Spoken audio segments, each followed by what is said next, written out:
Bago tayo magsimula, gusto ko lang magpasalamat sa lahat ng nag-order na sa Shopee page. Grabe, first day pa lang more than 20 na yung nag-order at excited na sila na makuha yung damit at hoodie kasi sa picture pa lang daw ang ganda na. Kaya para sa mga gustong umorder din JIP, habol na kayo. Visit nyo lang yung Shopee page natin. Nariyan yung link sa comment section at bilisan nyo JIP kasi baka magkaubusan. Sayang naman kung hindi kayo makakabili. At ayun wag nating kalimutan na mag-comment ng #JD at #JD Films kasi hindi mawawala yung raffle natin na cash prize. Ganun lang kasimple.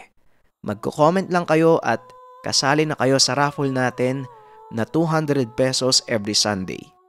Kaya comment lang ng comment JIP at muli, para sa mga gustong umorder, visit nyo na yung Shopee account natin bago magkaubusan ng stocks. Lamang wag na nating patagalin pa. Simulan na natin ang kwento.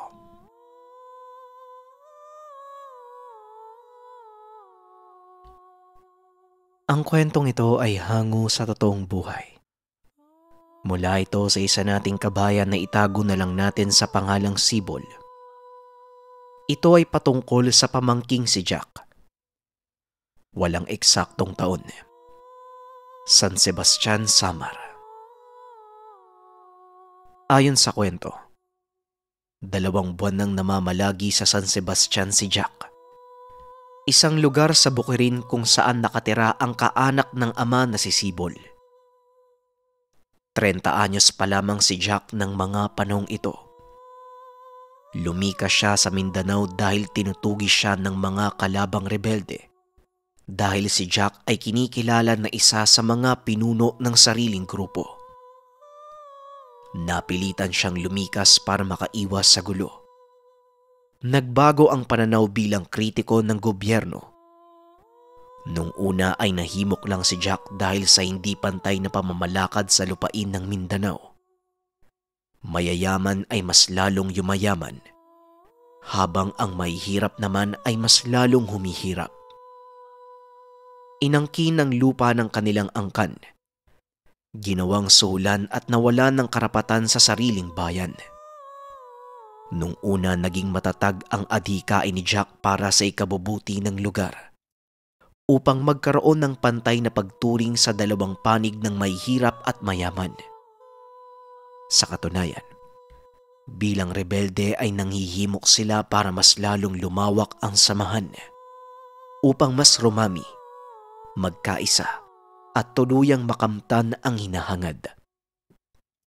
Ngunit dumating ang araw, napapansin niya sa mga ibang lider ng rebelde, tila naging marahas ang mga ito.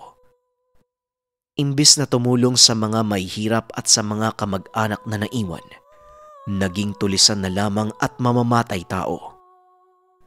Ang palaging rason, kinakapos sila ng pagkain at pondo mula sa humahawak sa kanilang malaking grupo. Kitang-kita ni Jack kung paano patayin ng mga kapwa rebelde ang mga taong walang kalaban-laban. Galing din siya sa hirap at pang-aapi. Dapat militar ang nakikita niyang nang aabuso, ngunit ngayon ay kapwa na mga rebelde. Dito na nagbago si Jack at naisip na kaibangan ang lahat. Paano kung nagkataong pamilya niya ang pinatay ng kapwa rebelde? Pipikit na lang ba siya para panindigan ang adhikain? Mahinahong nakiusap si Jack sa pagbibitaw niya sa grupo. Umayo naman ang kabilang grupo at nagsilipat na rin ang kanyang tauhan. Ayon kay Sibol, hindi mapakali si Jack sa San Sebastian dahil nabalitaan ng binata na pinatay ang mga magulang sa Mindanao. Mabuti na lang at nakatakas ang kanyang mga kapatid kaya hindi ito nadamay. Kaso nga lang, nalaman ng mga kalaban kung saan siya nagtatago. Gustuhin man niyang lumapit sa otoridad, ngunit ang kinakatakot niya, nasa listahan siya ng mga pinapapatay ng gobyerno. Kahit wala naman siyang ginawang masama at mga kasama lang niyang rebelde ang namiminsala. Hindi lingid sa kaalaman natin na ang mga rebelde ay may mga tangan pangproteksyon, may orasyon, at magkakaiba ang pamamaraan. May kabal para hindi tabla ng bala. May tagaliwas naman para hindi matamaan ng bala. Maraming kwento ang naibahagi tungkol sa mga rebelde. Iba nga lang ang sitwasyon ni Jack. Iba rin ang kanyang tangan. Mas malalim ang kaalaman niya at isinasabay ang tagulilong at binhi ng aswang. Ang binhi ng aswang, isa itong bato na may kakayahang magkaroon ng katangian ng halimaw ang isang tao. Hindi man sa itsura pero makikita sa galaw, bilis at bagsik sa pakikipaglaban. Napakalakas ng dalawang tangan ng binata, pero ang tagulilong lang ang ginagamit ni Jack. Takot siya na baka kapag ginamit niya ang binhi ng aswang, hindi na siya makakabalik pa sa normal. Kasalukuyang nasa bukid si Jack kasama ang tiyuhing si Sibol na kapatid ng ama. Nasa 40, walang asawa at malakas din ang karunungan. Pinag-uusapan nila ang patungkol sa pagkamatay ng magulang ni Jack. Nasa kubo na nasa harap ng malawak na taniman ng mais. Hindi ka ba uuwi? Kamakailan lang namatay yung magulang mo ah. Huwag kang matakot. Kailangan mong harapin ang problema. Ikaw naman ang may dala niyan kaya ikaw din ang dapat lumutas. Wika ni Sibol. Napailing na lang si Jack at sinabing wala na siyang babalikan. Kahit man harapin niya ang problema, siguradong mas lalala lang ito. Kaya mas mabuting umiwas. Masakit man sa kanya ang pagkamatay ng mga magulang. Ay nako, gusto kong makapagigante. Pero para saan? Para magkasala uli. Hindi bale kapag nagkaroon ako ng pagkakataon doon ko yun gagawin. Mahirap kalabanin ang grupo eh. Bukod sa marami, may mga tangan din sila at sobrang lalakas. Tugon ni Jack. Makalipas ang ilang araw, panay na ang reklamo ng tiyuhi ni Jack. Paano ba naman kasi? May mga taong naghahanap na parang mga pugante sa mga kaanak nilang nasa malapit na lugar. Ang itinatanong na pangalan ay Kahakum. Hindi naman sa pinangungunahan kita. Di ba parang palayaw mo yung Kahakum? Nanganganib ang lugar natin. Siguradong natunugan nila kung nasan ka. Kailangan mong lumikas dito. Wika ni Sibol. Ay, talaga naman oh. Hanggang dito ba naman sinusundan ako? Tugon ni Jack. Ano bang motibo nila? Bakit ganun na lang kaimportante sa kanila na mapatay ka? Tanong ni Sibol. Alam ko ang lahat ng impormasyon. Lahat ng koneksyon at mga pinagtataguan ng mga ibang kasama. Siguro, natatakot sila na baka ibunyag ko yun sa gobyerno. Yun lang naman ang pinakaposibleng dahilan eh. Walang mangyayari at huwag kayong mag-alala. Wala naman din nakakakilala sa akin dito maliban na lang sa inyo. Mamanmanan ko ang kilos nila. Total, lumapit sila sa akin eh. Ito na ang tamang pagkakataon. Wika ni Jack at hindi na nagsalita pa si Sibol. Ang tahanan ni Sibol ay maliit lang. Kwadrado. May isang kwarto at nakahiwalay ang kusina at banyo sa likuran. Nasa gitna ito ng malawak na sakahan. May iba't ibang tanim na gulay, mais, kamote at kangkong. Kitang-kita nila ang mga tao kung sakaling may napapadaan. May iilang tahanan sa gilid ng mga burol. Meron ding bahay na kalapit at nasa sakahan din ito.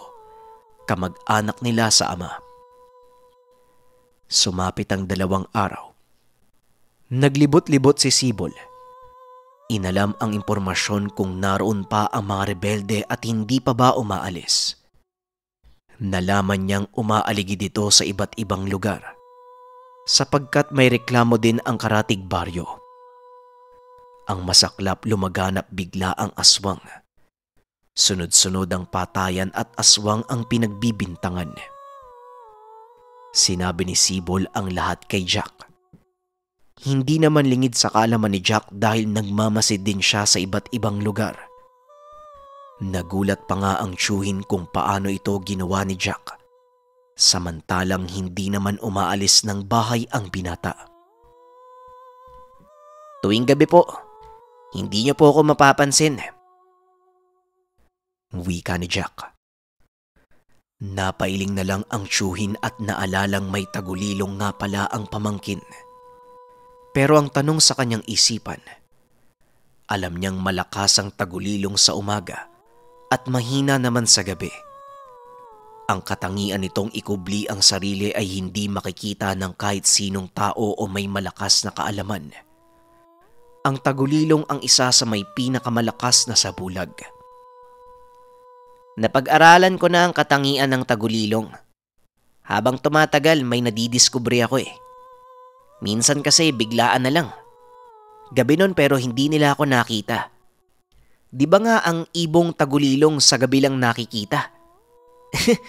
Alam ko na kung bakit.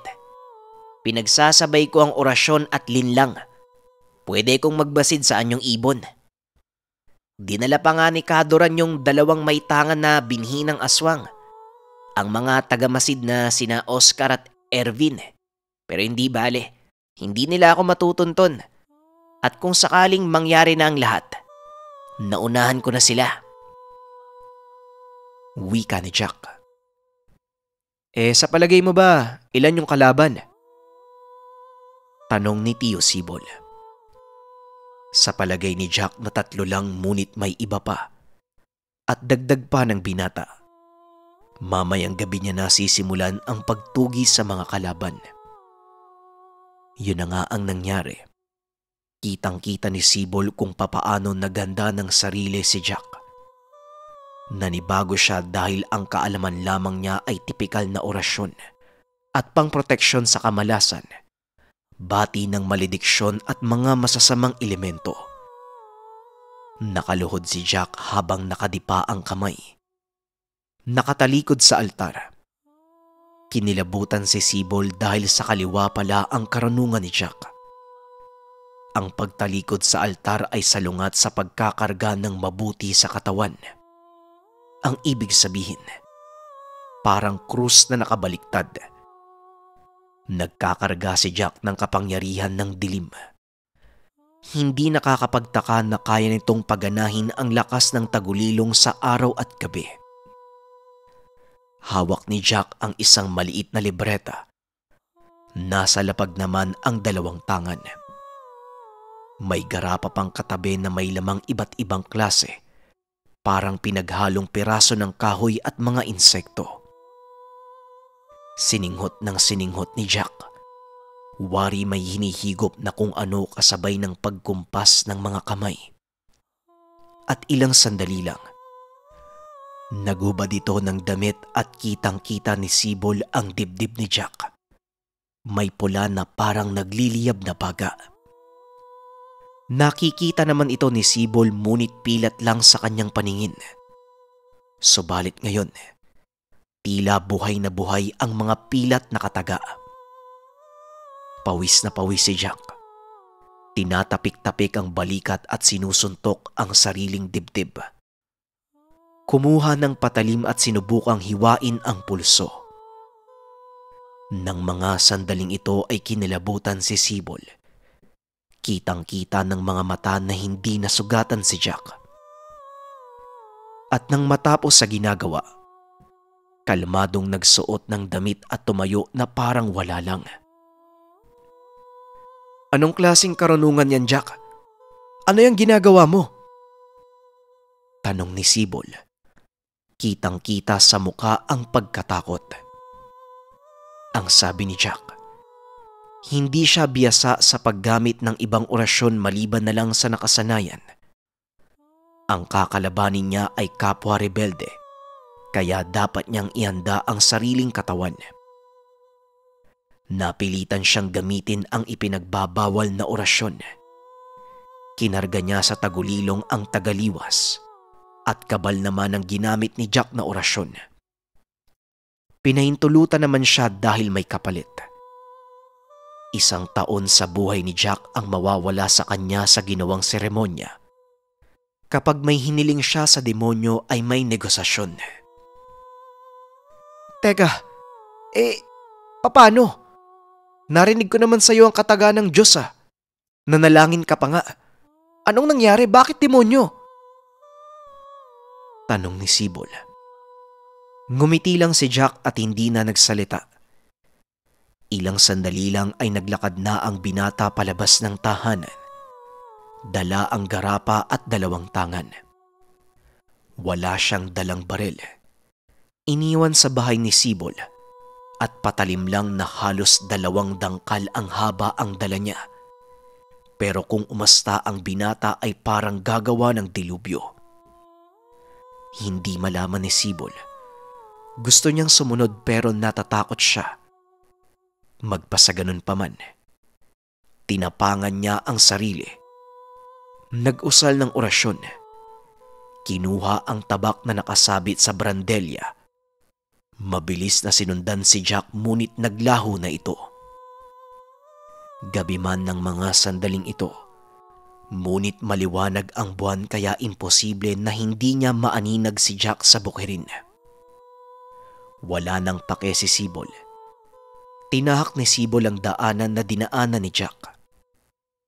Samantala, kalmado lang na naglalakad si Jack. Binabaybay ang basang pilapil kung saan naroon ng mga kalaban, kaya hindi niya nakita si Sibol. Dahil pinakawalan na ni Jack ang orasyon ng tagulilong. Pabilis ng pabilis ang paglalakad, hanggang sa tumakbo na ito na parang hangin sa sobrang bilis. Para namang baliw si Sibol. Lumalakad lang na parang walang pinatutunguhan. Nalubog pa sa putik dahil diretsyo lang ang tingin. Ilang sandali pa, nakarating si Sibol sa kalapit na nayon. Madalas pumaparito si Sibol dahil dito niya inihahatid ang mga ani. Malapit lang din sa lugar ang gilingan ng mais. Merong mga kabahayan. Kabisado na ni Sibol ang bawat daan. Halos lahat ng bahay ay tahimik na parang tulog na ang lahat ng tao. Ngunit may nakita siyang isang imahe. Parang tao na nakasandal sa puno ng nyug. Naninigarilyo. Naka-jacket at tila armado. Marahang lumapit si Sibol at inusisa kung sino. Nanlaki ang kanyang mga mata nang makita ito na mukhang pugante. Kitang-kita niya ang borda sa leeg na krus at kung makatitig ay parang papatay. Ano ginagawa mo dito? Sino ka? Wika ng tao. Matapang na sinabi ni Sibol ang pangalan at nakahawak na ito sa tabak. Ako si Duran. Kaduran. Hinahanap ko si Hakum. Malaki ang atraso niya. Hindi lang sa amin kung hindi sa mga tao. Kailangan siyang mapuksa sa lalong madaling panahon. Wika ni Kaduran. Parang binuhusan ng malamig na tubig si Sibol. Nabanggit ni Jack ang pangalang Kaduran. Isa ito sa pinuno ng mga rebelde. Ngunit bakit tila iba ang sinasabi ni Duran? Waring iba din ang hangarin nito. Maraming katanungan ang pumasok sa isip ni Sibol. At dagdag pa dyan, nawala ang tensyon niya sa tao at parang gumaan ang pakiramdam. Ibang-iba talaga ang presensya. Yung inaasahan niyang mamamatay ay parang mabuting tao naman. Anong ibig mong sabihin? Bakit? Anong problema niyo sa pamangkin kong si Jack? Tanong ni Sibol. Hanggang sa napanganga si Sibol sa mga naging salaysay ni Kaduran. Isang masamang tao si Jack, o mas kilala bilang Kahakum. Naging kasapi nila ito sa rebelde. Mabuti naman nung una pero katagalan naging mamamatay tao. Nanguna ito sa panunugis. panggagahasa, pagnanakaw at iba pang masamang gawain na labag sa batas ng rebelde. Abusado din dahil ginagamit ang karunungan sa masamang adhikain. At higit sa lahat, kumakain siya ng laman ng tao. Gamit ng kanyang tagulilong, isinasagawa niya ang lahat ng kagustuhan, maging ang kapangyarihan ng pagiging aswang. At sa katunayan, pinatay ni Jack ang sariling magulang ngunit hindi napatay ang mga kapatid. At kaya siya pumarito sa lugar. Nagbabaka sakaling mahanap ito sa mga kaanak. Kaya kami nagmadaling pumunta dito para puksayin ang salot. Nabalot na ng kadiliman ng isipan niya at kapag hindi siya napatay, magpapatuloy ang karahasan. Nag-imbestiga kami at alam na naming nasa poder mo siya. Bukas pa sana namin siya pupuntahan. Mabuti na lang wala siyang ginawa sa'yo. Pero siguro kailangan niyang gawin yon para magkaroon ka ng tiwala sa kanya. Hindi namin siya mahuli-huli dahil marami din siyang nahimok na kasama. Napuksa na namin ang iba, subalit nakatakas ang ilan. Pero sa oras na mapatay namin ang pinuno nila, titigil na sila sa kanilang gawain. Wika ni Kadoran. Hanggang sa mga sandaling ito balot ng pagtataka at pagkagulat si Sibol. Gulong-gulo ang isipan at hindi niya alam kung sino ang nagsasabi ng katotohanan. Ngunit may dumating na tao. Tinawag ito ni Kadoran na Oscar. Napatra si Sibol dahil alam niyang aswang ito batay sa sinabi ni Jack. Nagsisinungaling ka. Hindi totoo yung mga sinabi mo eh. Hindi masamang tao yung pamangkin ko. Ikaw, Oscar. Aswang ka, sabi ni Jack. Huwag kayong lalapit sa akin. Wika ni Sibol.